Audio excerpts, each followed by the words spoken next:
NASA کو اطلاع ملی کہ پاکستان میں خلائی مخلوق موجود ہے۔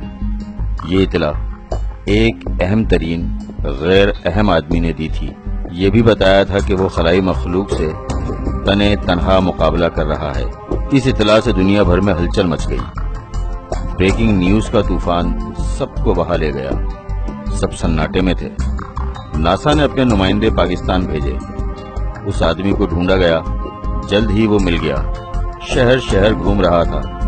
عجیب سے حلیے کا شخص تھا، لال لال سا، تھوڑا موٹا، تھوڑا گنجا۔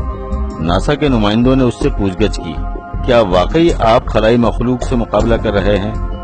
جی ہاں۔ اس جنگ میں یہ قوم بھی آپ کے ساتھ ہے؟ نہیں، میں تنے تنہا لڑ رہا ہوں۔ کہاں ہے یہ مخلوق؟ وہ بے ڈھنگے پن سے ہنسنے لگا اور بتا نہ سکا۔ ناسا والوں نے اسے پکڑ کر اس کا نفسیاتی تجزیہ کیا۔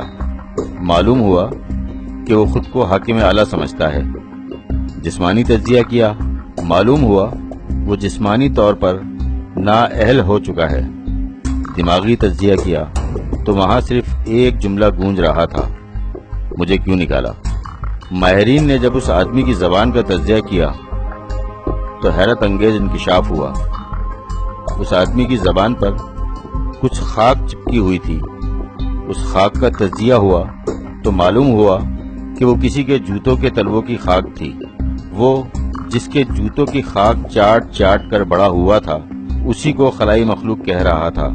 ناسا والوں نے علاج ناممکن ہے کہہ کر فائل بند کر دی۔